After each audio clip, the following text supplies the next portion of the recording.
Pas sûre de ce qu'elle allait faire, ce soir-là, Allison est arrivée. Elle a frappé à la porte de la maison de Aria, et Aria lui a ouvert. Elle l'a laissé rentrer et Allison s'est tout de suite assise. Elle lui a avoué quelque chose ouvertement. Alors que Aria avait déjà reçu un autre message de A, Allison s'est avancée et lui a dit de manière amicale « C'est A ?» Aria a tout de suite caché son GSM et l'a regardé. Elle lui a dit « Tu es venue pourquoi ?» Elle est partie dans la cuisine. Elle lui a servi un verre et a déposé 2 tasses de café. Celle de Allison, elle l'a déposée violemment sur la table et elle a regardé Allison.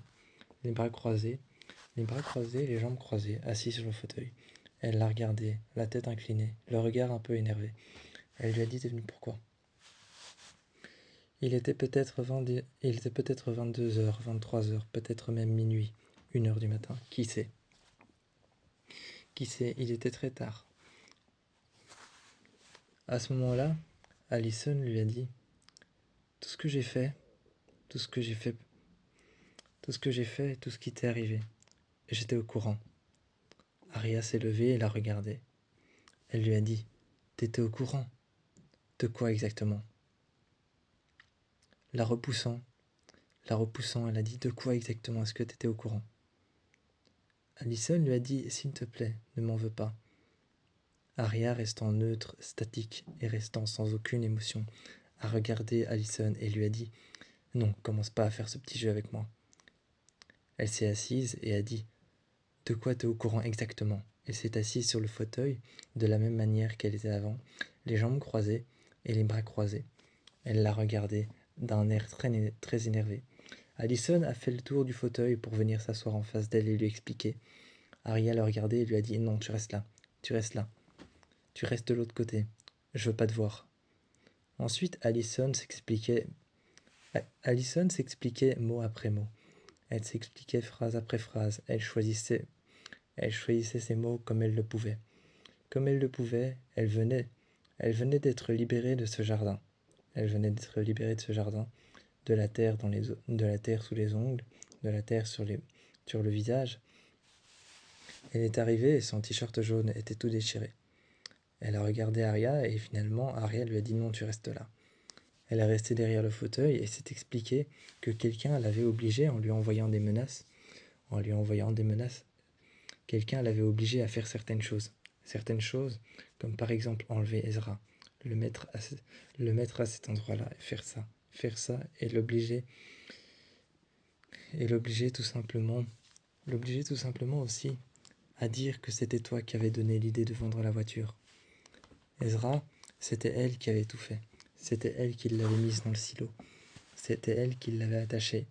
C'était elle qui l'avait torturée, qui lui avait fait du mal, qui avec des aiguillons lui avait lancé des joules d'électricité. C'était elle qui avait fait ça avec des joules d'électricité. Lui avait avec des aiguillons fait toutes ses marques sur le corps. Alors qu'il venait d'être libéré, il y avait une odeur de gaz dans cet endroit. C'est vrai que quelqu'un lui avait envoyé une menace, comme quoi il fallait faire exploser l'endroit dans lequel il était. Mais elle n'est pas allée jusque-là. Mais lorsqu'elle a entendu ça, Aria l'a regardé. L'a prise par la poitrine, et tout de suite l'a frappée contre le mur. Elle l'a frappée contre le mur, sa main sur la poitrine, elle a passé sa main autour de son cou, elle l'a regardé et elle lui a dit « J'ai plus confiance en toi, tu dégages. » Tu dégages, la frappant contre le mur, conduisant alors toute sa main sur sa poitrine et sur son cou. Elle l'a frappé contre le mur, encore et encore. D'abord son épaule, ensuite ses 2 épaules. Elle l'a prise et elle lui a dit « Écoute-moi bien. » Écoute-moi bien, face à elle, elle la tenait par les 2 épaules, la refrappait contre le mur. À force, le mur était abîmé de fissures. Et de trous. Le mur était abîmé de fissures, de trous et d'impacts contre le mur à cause des os d'Allison. Elle l'a frappé à plusieurs reprises contre le mur et lui a dit un moment « C'est ça la vraie douleur. Tu le verras un jour quand t'aimeras quelqu'un pour de vrai. Mais comme t'en es incapable, tu le verras certainement jamais. » Elle a ouvert la porte et elle lui a dit « Maintenant tu te casses, je veux plus te voir, tu pars. » Allison, sur le porche, lui a dit « Mais laisse-moi au moins t'expliquer ». Elle lui a dit de partir et l'a repoussé en arrière. Allison est tombée à genoux sur le sol. Elle l'a regardé comme si elle allait le regretter. Entre nous deux, celle qui allait le regretter, ce n'était pas Allison, ni même Arya. C'était Allison qui allait le regretter. C'était une sorte de conflit à deux, ou plutôt Arya avait cessé d'être son amie pour de bon cette fois-ci. Cette nuit-là, après l'avoir frappé contre le mur, après l'avoir pris par la gorge, l'avoir mis à genoux en la prenant par la gorge, après l'avoir mis à genoux, en l'ayant tenu contre le sol, en soulevant sa tête par les cheveux et en lui parlant à l'oreille, en lui disant qu'elle était capable du pire lorsqu'elle lui avait dit qu'elle voulait voir de quoi elle était capable, en mettant ses talons aiguilles sur son dos et en restant à côté d'elle, en s'asseyant à côté d'elle et en lui disant que tu sais qu'on n'a que 200 os et plus, 208 je pense, dans notre corps. Elle l'a regardé et lui a dit « Si je te brisais les os les uns après les autres, tu sais quels sont les os les plus difficiles à briser ?» Et elle est restée devant elle à lui parler. Elle est restée derrière elle à lui parler, assise en lui tirant les cheveux en arrière et en soulevant son cou, en lui disant « Tu sais quels sont les os les plus difficiles à briser. D'abord, t'as le coccyx. Ensuite, t'as les côtes.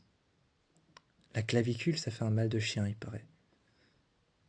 Si je te brise la colonne vertébrale, là, t'existerais même plus. De toute façon, pour tous les habitants de Rosewood, t'existes même plus. » Quand elle a relâché Allison l'a regardée. Elles se sont toutes regardées. Elles se sont toutes les deux regardées comme si plus aucune d'elles n'existait pour l'autre. Arya a fermé la porte et ce soir-là avait compris que tout venait d'Allison. Tout venait d'elle. Elle a appelé les autres filles et les autres filles sont venues. Spencer, Emily et Anna sont arrivées. À la porte, elle leur a ouverte et a expliqué que tout était du ressort d'Allison, que tout avait été planifié par Allison et leur a montré alors ce dont elle avait été capable et jusqu'où elle a été pour pouvoir les séparer, Ezra et elle. Elle a montré alors les dossiers qu'elle avait reçus et tout ce qu'elle lui avait fait faire. Quand elle leur avait montré tout ça, tout ce qu'elle avait élaboré comme plan, tout ce qu'elle avait ficelé correctement. Elle a regardé ça et elle a dit son amitié qu'elle ressent par rapport à toi, Emily, qu'elle dit que t'es sa préférée. Toi, Spencer, comme quoi elle dit qu'elle t'aime, qu'elle t'aime bien en tant qu'amie. Et toi, Anna, quand elle t'appelle la grosse Anna. Tu penses que c'est de l'amitié? C'est que du flan. C'est n'importe quoi. Son plan bien ficelé, là, c'est juste pour nous torturer. C'est elle, la vraie tortionnaire. Expliquant tout ça aux filles, les filles étaient en train de regarder les dossiers, de les répandre sur la table, les uns à côté des autres, et de regarder tout ce que Allison avait été capable de faire pour pouvoir séparer Ezra de Arya.